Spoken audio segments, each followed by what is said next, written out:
7 गलतियां बताई है कंगाल होने की। ये गलती अगर आपने भी करी है तो जिंदगी में कितना भी पुण्य करोगे उसका फल नहीं है। आज की कथा को लिखकर रखना, शायद तुम्हारी जिंदगी संवर जाए। लिंग पुराण में 7 गलतियां बताई है व्यक्ति को बर्बाद होने की। पहली गलती है, उसमें से अगर आप स्वीकार कर रहे हैं ये गलती तो समझ लो कि गलती आपने करी है। गंगा जल तो बुलवाया टैंकर भरकर, 21,000 बेलपत्र भी समर्पित कर रहे हो। आप मंदिर के अंदर बैठ गए, दर्शन करने वाला आता रहा, किसी को अंदर प्रवेश नहीं दिया। आप गंगा जल चढ़ाते रहे, आप बेलपत्र चढ़ाते रहे, आप स्वयं पूजन करते रहे, और दूसरा व्यक्ति ना जाने किस भाव से, किस रूप में आकर भगवान की सेवा करना चाहता था। पंडित जी ने आपके चक्कर में उसको जल नहीं चढ़ाने दिया, पंडित जी ने आपके चक्कर में उसको बेलपत्र नहीं चढ़ाने दिया। पहली गलती यह हो गई कि भगवान के भक्त को भगवान से दूर कर दिया गया। अब उठा लो श्रीमद् भागवत कथा। 2 देवताओं ने गलती करी थी। एक ब्रह्मा जी ने गलती करी थी कि गाय बछड़ों का हरण कर लिया था। 1 वर्ष होने में 1 दिन था तब ब्रह्मा जी ने गाय बछड़े वापस दिए थे। दूसरी गलती इंद्र ने करी थी, जल वृष्टि करी तब भगवान कृष्ण को गोवर्धन पर्वत उठाना पड़ा। दोनों देवताओं ने गलती करी, पर भगवान कृष्ण ने इंद्र को क्षमा कर दिया पर ब्रह्मा को क्षमा नहीं करा। क्यों नहीं करा? क्योंकि इंद्र को क्षमा इसलिए करा क्योंकि इंद्र ने जब जल वृष्टि करी तो सारे ब्रजवासियों को भगवान के चरणों में लाकर छोड़ दिया। सारे ब्रजवासी गोवर्धन पर्वत के नीचे आकर बैठ गए, भगवान के चरणों में आ गए। और ब्रह्मा ने जो गलती करी वो ऐसी गलती करी कि भगवान से गाय और बछड़ों को दूर कर दिया। जो भगवान से भगत को दूर कर दे उसको शंकर कभी क्षमा नहीं कर सकता। इसलिए बर्बादी का पहला कारण आप भक्त और भगवान में दूरी बना दी। दूसरा कारण, भगवान की जब पूजन कर रहे हो, 21,000 बेलपत्र चढ़ा रहे हो, गंगा का जल चढ़ा रहे हो, चंदन चढ़ा रहे हो, अबीर चढ़ा रहे हो, गुलाल चढ़ा रहे हो, तो तुम्हारे भीतर ये अहंकार, जब तुम पूजन करके उठो तो उठते समय तुम्हारे भीतर अभिमान नहीं होना चाहिए कि मैंने जो अनुष्ठान करा उसके बराबर कोई नहीं कर सकता। तीसरा कारण कहा कि भगवान की सेवा तो आप कर रहे हो, भगवान की चाकरी में तो आप लगे हो, भगवान की आराधना भी कर रहे हो, दिया भी लगा रहे हो, धूप बत्ती भी लगा रहे हो, स्नान भी करा रहे हो, पंचामृत स्नान भी करा रहे हो, सारी पूजन अर्चना सब तुम कर रहे हो। पर हो सकता है इस पूजन अर्चना में आप केवल 3 घंटा पूजन करते हो और बाकी के समय किसी न किसी की जीवात्मा को दुख पहुंचा रहे हो। एक कथा में एक बात कही थी कि भले मंदिर में दिया मत लगाओ, भले मंदिर में जाकर धूप बत्ती मत जलाओ, भले मंदिर में जाकर भोग मत लगाओ, भले मंदिर में जाकर जल मत चढ़ाओ, कुछ मत करो, भले भगवान को नए कपड़े मत पहनाओ, भले तुम्हारी मर्जी पड़े भगवान को भोग मत लगाओ, पर शास्त्र कहता है कुछ मत करो, पर एक काम जरूर करना कि किसी के चेहरे पर प्रसन्नता ला देना तो मंदिर में दिया जलाने के बराबर होगा। किसी के चेहरे पर चमक ला देना, प्रसन्नता ला देना तो अगरबत्ती लगाने के बराबर होगा। किसी गरीबड़े के, किसी दुखी के चेहरे पर अगर तुमने प्रसन्नता ला दी तो वो भगवान को कपड़े पहनाने के बराबर होगा। मालूम पड़े तुम मंदिर में पूरी सब्जी बांटो, मंदिर में भोजन कराओ, मंदिर में सारा पकवान चढ़ाओ, और कोई तुम्हारे कारण अगर दुखी है तो तुम्हें वो सुख का भान नहीं हो सकता। तीसरा कारण है हमारा, वो सुख नहीं पी सकता। चौथा कारण है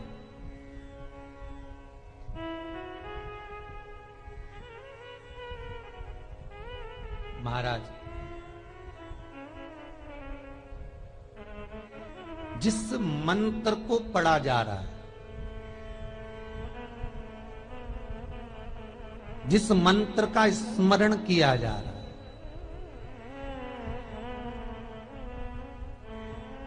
जिस भगवान की माला को हम जप रहे हैं, हम पाठ कर रहे हैं, उसमें त्रुटि। उठा लीजिए दुर्गा सप्तशती। दुर्गा सप्तशती का हिंदी अनुवाद में एक थोड़ा सा दृष्टांत दिया है, आपको मालूम होगा।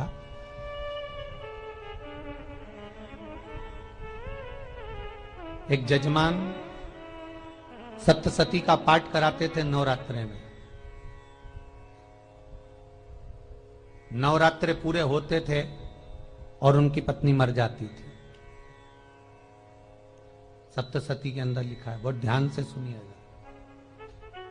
दुर्गा सप्तशती का पाठ कराते थे और पत्नी नवरात्रे के बाद 4 महीना 3 महीने के बाद मर जाती थी। बहुत दुखी था सेठ। एक शादी करी, दूसरी करी, तीसरी करी, चौथी करी, चौथी पत्नी भी मर गई। बहुत दुख हुआ।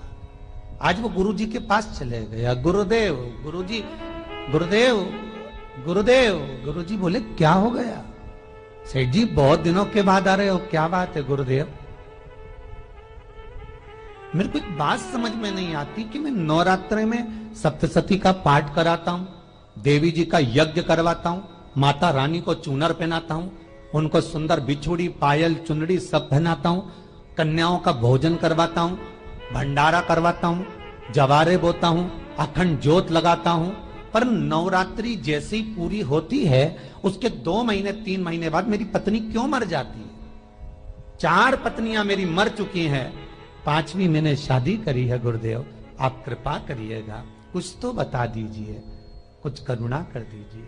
गुरुजी बोले जब तू सब कुछ अच्छा कर रहा है, जोत भी जला रहा है, कन्या भोज भी करा रहा है, चुनड़ी भी चढ़ा रहा है, भंडारा भी कर रहा है, जोत भी लगा रहा है, जवारे भी बो रहा है, माता रानी की सेवा भी कर रहा है, अखंड रात्रि व्रत कर रहा है, सब कुछ तूने करा, यज्ञ भी करा, फिर तेरी पत्नी क्यों मर सकती है? ऐसा हो ही नहीं सकता। नहीं गुरुदेव, मेरी 5वीं शादी है गुरुदेव, अब की बार आप कृपा करिए। गुरुजी ने कहा तेरे पंडित जी को अनुष्ठान पर बुला, मैं कमरे में बैठकर सुनूंगा सप्तशती का पाठ, तब मैं ध्यान करूंगा। गुरुजी अंदर के कमरे में जाकर बैठ गए, ब्राह्मण पाठ करना प्रारंभ करा और ब्राह्मण ने पाठ करना प्रारंभ करा। उसमें एक शब्द आ गया, भार्यन्तु भक्षन्तु, भार्यन्तु भक्षन्तु। उसमें बोलना था भय पीड़ा को, हे जगत जननी तू भक्षण कर जा, पर ब्राह्मण बोलता था भार्यन्तु भक्षन्तु, मेरी पत्नी को, मेरी भार्या को तू भक्षण कर दे। पंडित जी जैसे ही बोले गुरुजी बाहर निकल कर आ गए। पंडित जी को रोका, रुकिए गुरुदेव, आप हर साल अनुष्ठान कर रहे हो जजमान के यहाँ और बोल देते हो भार्यन्तु भक्षन्तु, हे देवी तू मेरी पत्नी को खा जा, तो माँ हर बार उस पत्नी को निगल जाती है। निवेदन है, शब्द सुधार लीजिए, शब्द ठीक है। चौथा कारण है कि आप जो पाठ कर रहे हो, आप जो पूजन कर रहे हो, आप जो अनुष्ठान कर रहे हो, उसमें कुछ ना कुछ गलती जरूर हो रही है। ये चौथा कारण है।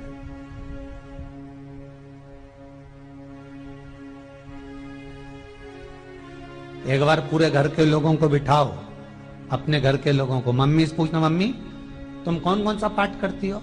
एक बार मम्मी से पूछना। फिर एक बार पापा से पूछना, पापा आप कौन कौन सा पाठ करते हैं सुबह? फिर बहू से पूछना, भाभी आप कौन कौन सा पाठ करती हो? फिर छोटी दुल्हन से पूछना, छोटी दुल्हन तुम कौन कौन सा पाठ करती हो? भैया आप कौन कौन सा पाठ करते हो? आप कौन कौन सा पाठ करते हो? पूछना। जब घर के अंदर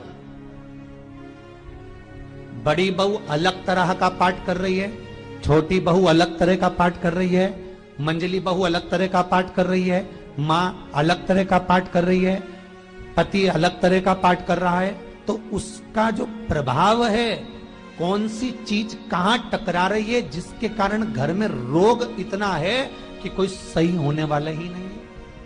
अब तुम कहो कि सीवर वाले गुरुजी ने उपाय बताया, हमने बहुत करा, पर सही क्यों? तो सही क्यों नहीं हो रहा है? उसका कारण है या तो बड़ी बहू जो पाठ कर रही, या सास जो पाठ कर रही, जो पति जो पाठ कर रहा है, नाते जो भी उस घर के अंदर रहकर जो पाठ अर्चना कर रहा है, उसमें जरूर कुछ ना कुछ ऐसा हो रहा है जिसके कारण वो काम नहीं कर पा रहे।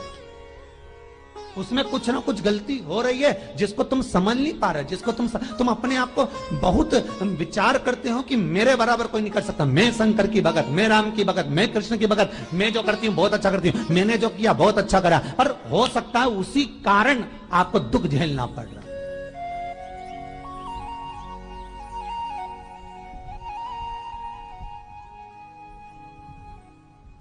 उसी के कारण।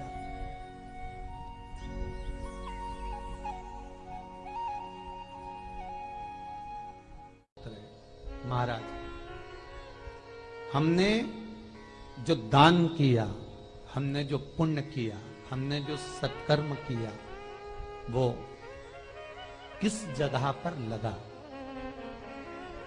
पांचवा सूत्र,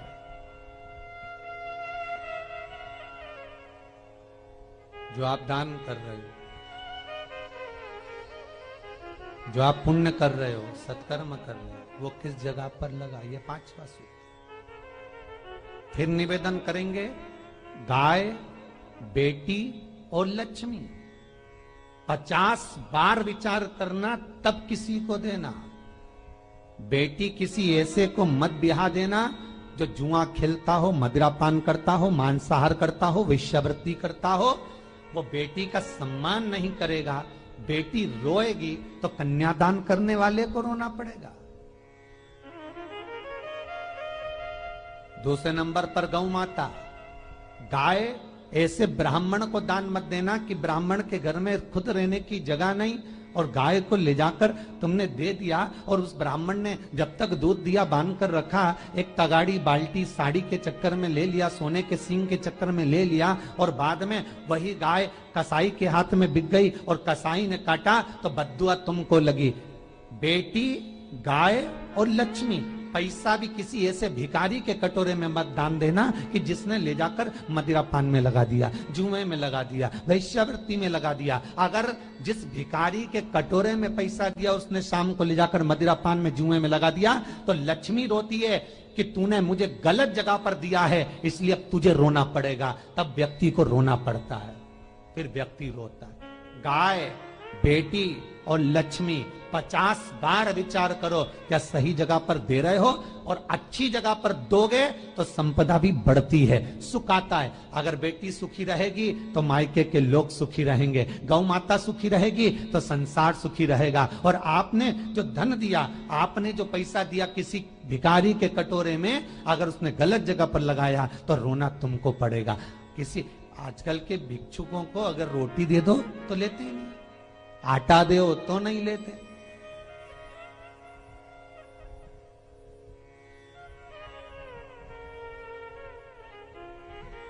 पहले के समय में जो भिक्षुक आते थे ना, तो रोटी बनी हुई मांगते थे।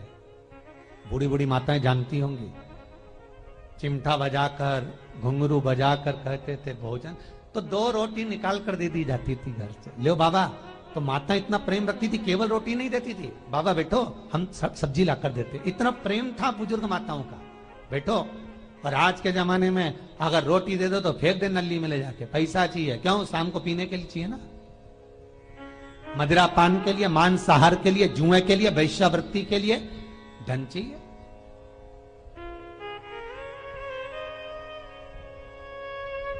भोपाल के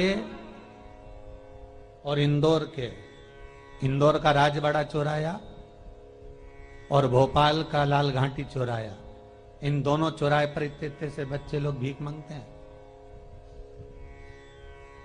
और उनकी माताएं और उनके पिता रोड के किनारे पर चिलम लगाते बैठे रहते हैं, पांव लंबे करके पड़े हैं और ये कमा कमा के उनको दे रहे हैं। और धन्य हैं ऐसे लोग जो उनको दान भी दे देते हैं। जिसको जरूरत है उस तक कुछ नहीं पहुंचता। अभी भी 4-6 महीने लॉकडाउन चला, जिसको जरूरत थी एक रोटी की उस तक कुछ नहीं पहुंचा, और जिसके पास में पहले से भरा हुआ था उसने और ले जाके भर लिया।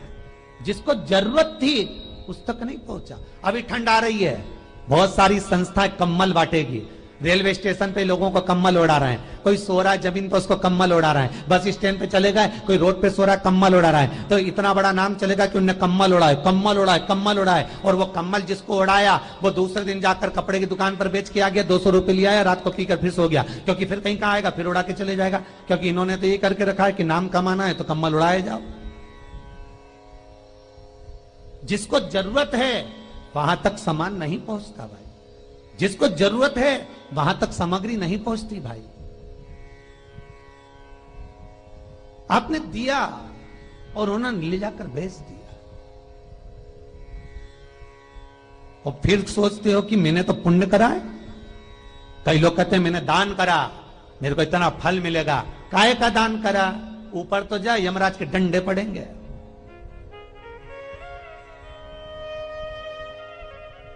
रेल में, ट्रेन में आप बैठ जाओ, रिजर्वेशन कोच में छोटे छोटे लड़के आते हैं, अपना कपड़ा उतारते हैं। सही बोलना रे भाई, जितने लोग टीवी पर कथा सुन रहे हो, छोटे छोटे बच्चे अपना कपड़ा उतारेंगे और पोछा लगाएंगे रेल की बोगी में।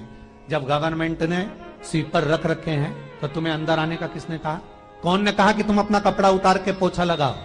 और वो अपने शरीर का कपड़ा उतार कर पोछा लगाता है, आपके आगे हाथ फैलाता है, आप एक एक 2-2 रुपए दे देते हो। वो अगले स्टेशन पर उतरता है, कोई सूंघने की सामग्री लेता है, सूंघ सूंघ के वो बर्बाद हो जाता है और कहीं कूद कर मर जाता है। उसके मरने में 1 रुपया तुम्हारा भी लगा है, इसलिए नरक तुमको भी भोगना पड़ेगा, क्योंकि उसके मरने में तुमने हेल्प करी है।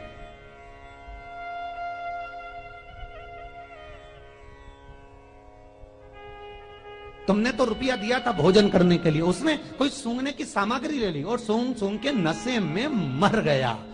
उसके मरने में 2 रुपए तुम्हारे हैं, 1 रुपए तुम्हारा है, तो भोगना तो तुमको भी पड़ेगा ना।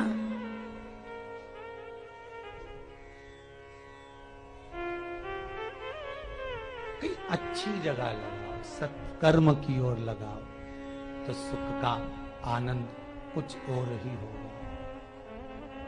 सुख का आनंद कुछ और ही प्राप्त होगा। हमारा धर्म, हमारा पुण्य, हमारा सत्कर्म। 5वां कारण अपनी पुस्तिका में लिखकर रखना, तुम्हारे दुख का 5वां कारण क्या है?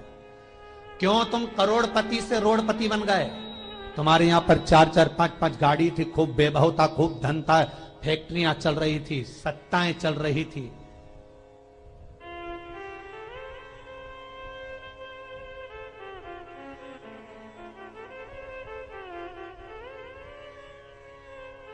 खूब सत्ताएं थी, खूब वैभव था, खूब धन था, पर कुछ भी नहीं, सब धरा की धरा रह गए। सारा कोई वैभव बचा ही नहीं, कोई वैभव नहीं। एक हमारे सेंधवा के भगत हैं महाराज, बड़े भावपूर्ण भगत।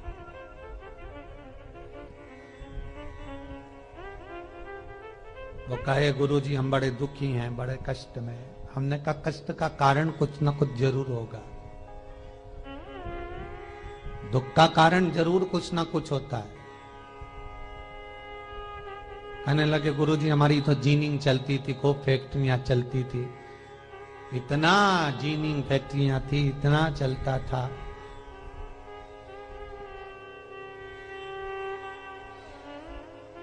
इतनी जीनिंग चलती थी, इतनी फैक्ट्रियां चलती थी, गुरुदेव बहुत दुखी हो गए। हमने कहा दुख का कारण, जो ये 7 कारण है शिव महापुराण के, लिंग पुराण में जो 7 कारण बताए हैं दुख आने के, जब फैक्ट्रियां अच्छी चल रही, जीनिंग अच्छी चल रही, व्यापार अच्छा चल रहा है, तो 7 कारण बताए हैं कि आप उन 7 कारण में से कोई कारण आपके साथ में हुआ है जिसके कारण आप रोड पर आ गए, करोड़पति से रोड़पति बन गए।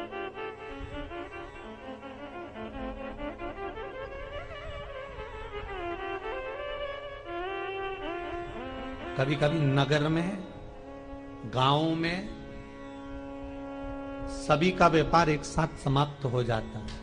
कभी कभी गांव में, नगर में सबका व्यापार एक साथ समाप्त हो जाता है, सबका व्यापार एक साथ ही खल्लास हो जाता है, समाप्त, सभी कर्जे में हो जाते हैं। तो समझ लेना कि उस गांव के खेड़े का देव महादेव, उस गांव का खेड़ापति भगवान शंकर, उस गांव का शिव जरूर रुष्ट हुआ है, जरूर रुष्ट। उसको मनाने का प्रयास करो जिससे अपनी नगर, अपना गांव फिर उन्नति की सीढ़ी पर चढ़ जाए। पांचवा कारण मंत्र जाप को, अर्थात तुम्हारा फिर निवेदन, गाय, बेटी और लक्ष्मी 50 बार विचार करना तब देना, नहीं तो मत दे, मत दीजिए।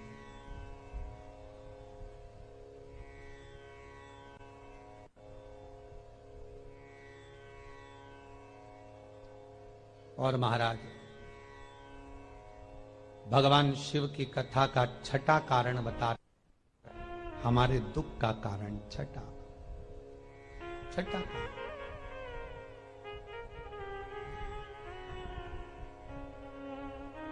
आदर सम्मान में कमी। घर के जो बड़े हैं, घर के जो बुजुर्ग हैं, घर के जो आदरणीय हैं, उनका सम्मान नहीं कर पाए। सुंदर कहा, जिस घर में माँ बाप की इज्जत नहीं होती, उस घर में देखना कभी बरकत नहीं होती।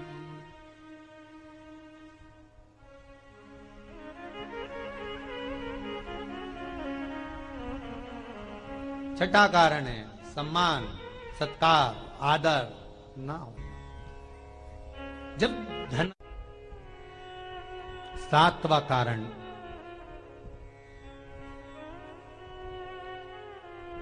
ये अंतिम कारण है। जितने लोग कर्जे में, लदालू में, जितने लोग दुखी हैं, जितने लोग तकलीफ में, आज की कथा को बहुत दिल से सुनना, अपनी गलती को जरूर छांटना। मुझे विश्वास है मेरा भोलेनाथ, आप अगर गलती को स्वीकार कर लोगे तो शंकर वापिस आपको करोड़पति बना देगा, लखपति बना देगा। शंकर आपके भंडार फिर भर देगा। 7 कारण में से अपनी गलती को जरूर छांटना। साहब की आपने गलती कौन सी करी, और अपनी गलती को छांट ले, यही सबसे बड़ी बात है ना। लोग सुनने के बाद भी नहीं छाटेंगे, नहीं मैंने तो कुछ करा ही नहीं, मैं तो कुछ कर ही नहीं, बस मैं ही तो है, हरी जगदम्बा वो मैं ही फंसा है बीच में।